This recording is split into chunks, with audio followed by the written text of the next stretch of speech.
சட்டமும் விதிமுறைகளும் மக்களுக்காகவே ஏற்படுத்தப்பட்டவை.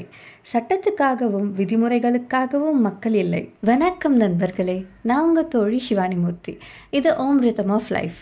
இன்னைக்கு நம்ம இந்த வீடியோவில் தமிழ்நாட்டு கவர்மெண்ட்டுக்கும் சென்ட்ரல் கவர்மெண்ட்டுக்கும் இல்லை டிஎம்கேக்கும் பிஜேபிக்கும் உள்ளார என்ன பிரச்சனை போயிட்டுருக்கு அப்படின்றத பற்றி தான் தெரிஞ்சுக்க போகிறோம். இதனால் நம்மளுக்கு என்ன நடக்க போகுது, இதனால் நம்ம என்ன தெரிஞ்சுக்கணும், என்ன தெரிஞ்சுக்க கூடாதுன்னு அவங்க நினைக்கிறாங்கன்ட்டு எல்லா விஷயத்தையும் தெரிஞ்சுக்கலாம் வாங்க.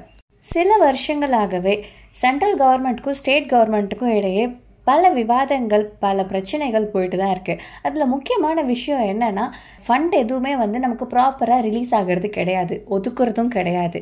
இதை பற்றி பல கேள்விகள் வச்சாலும் அவங்க வாயை திறக்கிறதே கிடையாது. பல பிரச்சனைகளுடைய தீர்வை நம்மளே உருவாக்க வேண்டியது தான் அப்படின்ற சுச்சுவேஷனுக்கு தள்ளப்பட்டிருக்காங்க. ஏன்? சரியாக ஒரு மாதத்துக்கு முன்னாடி தமிழ்நாடு கவர்மெண்ட் நம்மளுடைய பட்ஜெட் லெட்டரில் ரூ அப்படின்ற சிம்பிளை மென்ஷன் பண்ணியிருந்ததுக்கு எதிர்த்து பலரும் பல குறைகள்ல இருந்து குற்றங்கள் என்ன சொல்லணுமோ எல்லாத்தையும் சொன்னாங்க. அதில் முக்கியமானது தமிழ்நாடு கவர்மெண்ட்டோடைய இந்த செயல் தமிழ்நாடை இந்தியாவிலேருந்து பிரிக்கிறதுக்கான, அதாவது பிரிவினைக்கான சதி அப்படின்ட்டு சொன்னாங்க. இது எந்த அளவுக்கு உண்மை? இந்தியான்றது ஒரு ஒருங்கிணைந்த நாடு. இந்த நாட்டில் யாருமே நான் சொல்கிறது தான் சட்டம் அப்படின்ட்டு சொல்லக்கூடாது. எல்லாருமே ஒன்றா சேர்ந்து கலந்துரையாடி தான் சென்ட்ரல் கவர்மெண்ட் ஸ்டேட் கவர்மெண்ட்டுக்கு எந்த ஒரு இதுவாக இருந்தாலும் அலாட் பண்ணலாம், கொடுக்கலாம். ஆனால் இப்போ உள்ள கவர்மெண்ட் அப்படி இருக்கான்னு கேட்டால் கண்டிப்பாக கிடையாது.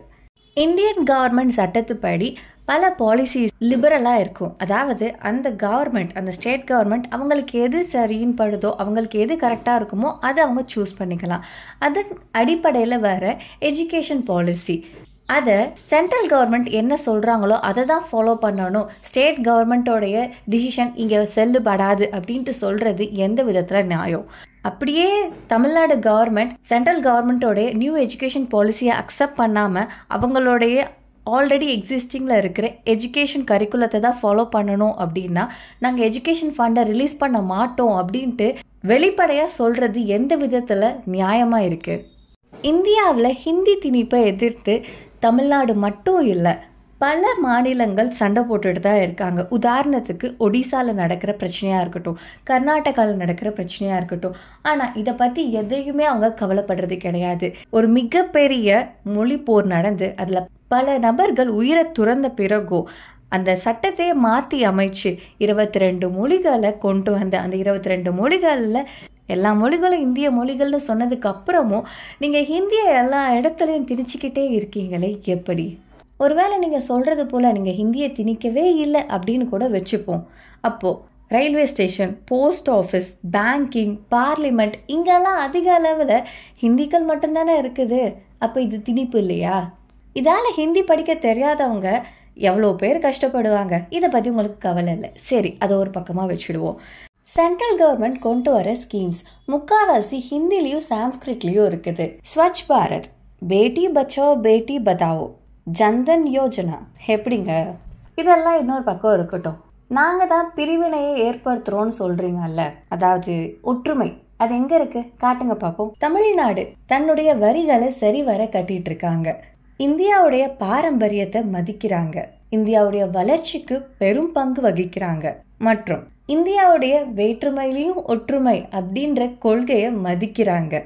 அப்படி இருக்கும்போது நான் கேட்குற ஒரே ஒரு விஷயம், எல்லா மொழிகளையும் சமமாக நடத்துங்களேன் அப்படின்றது மட்டும்தானே.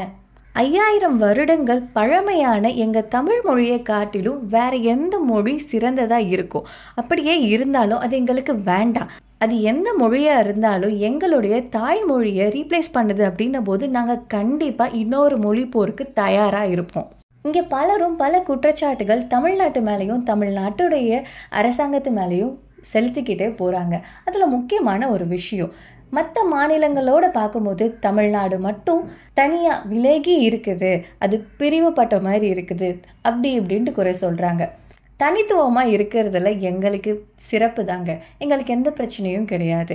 உங்கள் எல்லாருக்கும் சரின்னு தோன்ற ஒரு விஷயம் எங்களுக்கு தப்புன்னு தோணுச்சுன்னா நாங்கள் தப்புன்னு தான் அதை சொல்ல முடியும். நீங்கள் சரின்னு சொல்கிறீங்கன்றதுக்காக நாங்களும் அதுக்கு சரின்னு சொல்ல முடியாது.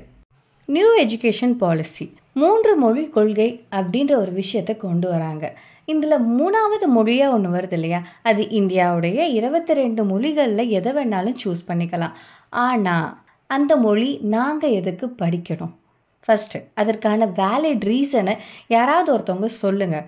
அதில் ஒரு 3 பாயிண்ட்டு எங்களுக்கு சரின்னு பட்டுச்சுன்னா நாங்கள் தாராளமாக அதை சூஸ் பண்ணுறோம் அப்படின்னு சொல்லும்போது நீங்கள் என்ன சொன்னீங்க? ஃபுட் ஆர்டர் பண்ணுறதுக்கு, பானிபூரிக்காரன்ட்ட பானிபூரி சரியாக இது பண்ணணும்னு சொல்கிறதுக்கு.